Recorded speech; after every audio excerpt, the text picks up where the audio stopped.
మూలాలన్నీ తాడేపల్లి ప్యాలెస్లోనే ఉన్నాయని ఈ కేసులో ఇప్పటికే అరెస్ట్ అయినటువంటి నిందితులు సిట్ అధికారులకు చెబుతున్న దాన్ని బట్టి పూర్తిగా దానికి సంబంధించి క్లారిటీ వస్తున్న పరిస్థితులు కనిపిస్తా ఉన్నాయి. ఏం జరిగింది ఏంటి అంటే పూర్తిగా తాడేపల్లి ప్యాలెస్ ఆదేశాల మేరకే మేము ఇదంతా చేశాం. బ్లూ ప్రింట్ కూడా ఆ ప్యాలెస్ ఆదేశాల మేరకే ఇవన్నీ జరిగింది. సో పూర్తిగా దీనికి సంబంధించి ఏ విధంగా మనం షేర్లు పంచుకోవాలి, దీంట్లో మద్యం పాలసీకి సంబంధించి ఏ విధంగా డిస్టిలరీ దగ్గర నుంచి డబ్బులు వసూలు చేయాలి, ఏ విధంగా తాడేపల్లి ప్యాలెస్లో లెక్కలు అప్పజెప్పాలి అనేవి ఏమేం జరిగాయి అనేది పూర్తిగా ఇప్పుడు రిమాండ్లో ఉన్నటువంటి వ్యక్తులు ఇటు ఏదైతే రాజ్ కసిరెడ్డి కావచ్చు, లేదు అనంటే నిన్న రిమాండ్లోకి వెళ్ళినటువంటి ఇటు సజ్జల శ్రీధర్ రెడ్డి కావచ్చు, వీళ్ళందరూ చెప్తున్నటువంటి పరిస్థితి. అట్లాగే మిథున్ రెడ్డిని కూడా ఎంక్వైరీ చేసిన విషయం తెలిసిందే. ఆయన కూడా చాలా కీలకమైనటువంటి విషయాలు ఇచ్చారు.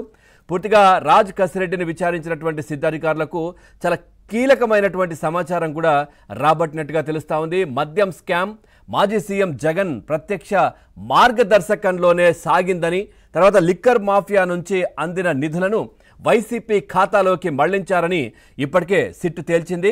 మరి ఈ పూర్తిగా గతంలో మనం చూసాం చాలా అంశాలకు సంబంధించి ఏదైనా స్కామ్ జరిగినా, ఏదైనా ఈడీ ఎంటర్ అయినా, ఏమైనా కానీ ఆ సంస్థకు సంబంధించి ఆ సంస్థను అటాచ్ చేయడము, పూర్తిగా దానికి సంబంధించిన ఆస్తులను జప్తు చేసుకోవడము, వాటిని ఫ్రీజ్ చేసి పెట్టడము, ఇవన్నీ చేస్తూ ఉంటుంది. మరి ఇప్పుడు ఇక్కడ ఏం జరుగుతుంది? ఎందుకంటే పూర్తిగా ఇక్కడ ఈ ధనాన్ని, ఈ డబ్బులను కొల్లగొట్టినటువంటి మద్యం, పిచ్చి మద్యం అమ్మి కొల్లగొట్టినటువంటి డబ్బంతా తీసుకుపోయి వైసీపీని డెవలప్ చేయడానికి, వైసీపీ పార్టీని డెవలప్ చేయడానికి ఖర్చు పెట్టామని చెప్తా ఉన్నారు. ఆ పార్టీకి సంబంధించిన ఖాతాల్లో వేశారు. కాబట్టి మరి పార్టీ పరిస్థితి ఏంటి? పార్టీని ఏమైనా ఫ్రీజులో పెట్టే అవకాశాలు ఉంటాయా? పార్టీ మీద ఎట్లాంటి చర్యలు ఉంటాయి? అసలు పార్టీ సభ్యత్వాన్ని రద్దు చేయొచ్చా అనే అంశాలు కూడా చర్చ జరుగుతున్నటువంటి పరిస్థితులు. ఇక పూర్తిగా నాసిరకం మద్యంతో కంపెనీలు, వాటి నుంచి కమిషన్ల రూపంలో వైసీపీ పెద్దలు వేల కోట్లు ఎలా దోచుకున్నారనేది కూడా చాలా కోర్టుకు తెలిపినటువంటి పరిస్థితి. ఇటు సిట్ అధికారులు ఇక వసూళ్లకు ప్రణాళిక రచించి సొంతంగా మద్యం వ్యాపారం నిర్వహించింది ఎస్పీవై ఆగ్రో అధినేత సజ్జల శ్రీధర్ రెడ్డి అని చాలా క్లియర్గా సిట్ అధికారులు తేల్చారు.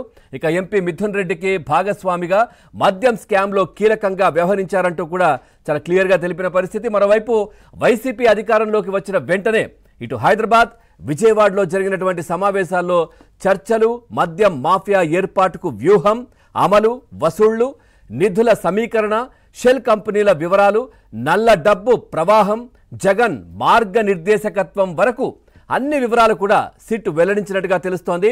పూర్తిగా తీగలాగడం షురూ చేశారు, తీగలాగడం స్టార్ట్ అయింది. సో తాడేపల్లి ప్యాలెస్లో డొంగ కదులుతోంది. నిజంగా చెప్పాలంటే కూడా దీని మీద అంతర్గతంగా కూడా వైసీపీ పెద్దలు కుమ్ములాటలు మొదలైనట్టుగా తెలుస్తోంది. ఎందుకంటే జగన్మోహన్ రెడ్డి చెప్పడం వల్లనే, జగన్మోహన్ రెడ్డి చేయడం వల్లనే మేము ఇవన్నీ కూడా స్కామ్లో ఇరుక్కోవాల్సినటువంటి పరిస్థితి కనిపిస్తోంది. గతంలో రాజశేఖర్ రెడ్డి అధికారంలో ఉన్నప్పుడు ఐఏఎస్లు, ఇప్పుడు ఐపీఎస్లు, తర్వాత మా వంతు వచ్చింది, మేము కూడా దీంట్లో ఇరుక్కున్నాము. మా రాజకీయ భవిష్యత్తు కావచ్చు, లేదంటే ఏదైనా కానీ మా వ్యక్తిగతంగా కూడా చాలా ఇబ్బందులు ఎదుర్కొంటున్న పరిస్థితులు, జైళ్లకు వెళ్లాల్సినటువంటి పరిస్థితులు వస్తూ ఉన్నాయి. దీనికి కారణం జగన్మోహన్ రెడ్డి. ఆయన చెప్పిన, ఆయన తీసుకున్న నిర్ణయాల వల్ల మాకు ఈ పరిస్థితి వచ్చింది అంటూ కూడా వైసీపీ అగ్రనేతలు కూడా మాట్లాడుకుంటున్నటువంటి పరిస్థితులు కనిపిస్తూ ఉన్నాయి. నిజంగా చెప్పాలంటే తాడేపల్లి ప్యాలెస్లో మందు పాతర పేలబోతోంది.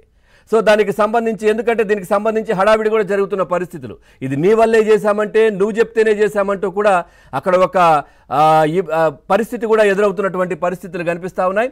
ఓవరాల్గా ఈ అంశానికి సంబంధించి, ఎందుకంటే నిజంగా కూడా విజయసాయి రెడ్డి గతంలో చెప్పారు, అంటే ఇప్పుడు ఆయన ఏం చెప్పబోతున్నారు అనేది కూడా చాలా కీలకంగా ఉంది. ఏం చెప్పారు గతంలో? సో దీనికి సంబంధించి పూర్తిగా సహకరిస్తామన్నారు. అట్లాగే సిట్ అధికారులు పిలిచినప్పుడు చెప్పారు ఆయన. ఆ తర్వాత మళ్ళీ ఒక ట్వీట్ చేశారు. ఏమని చేశారు? సగమే బట్టలు ఇప్పాను, దీంట్లో దొరికిన దొంగలు, దొరకని దొంగలు అందరి గుట్టు నేను విప్పుతాను, ఇప్పటికీ సగమే బట్టలు విప్పాను, నేను పూర్తిగా బట్టలు ఉడదీసే పరిస్థితి తీసుకొస్తాను వాళ్ళకి అని చెప్పేసి కూడా విజయసాయి రెడ్డి మాట్లాడారు. మరి దొరికిన దొంగలు ఎవరు? ఆ దొరకని దొంగలు ఎవరు? ఇండైరెక్ట్గా ఇంకా అధిష్టానానికి ఏమైనా అల్టిమేటం దీనికి సంబంధించి జారీ చేస్తూ ఉన్నారా? మీ వివరాలు చెప్తామని చెప్పే పరిస్థితి కనిపిస్తూ ఉందా? సో ఏంటి తాడేపల్లిలో మందు పాతర పేలబోతున్నట్టుగా వస్తున్న వార్తలకు సంబంధించినటువంటి అంశం. మనం వెళ్దాం దీనికి సంబంధించి చర్చలో పాల్గొంటున్నారు టీడీపీ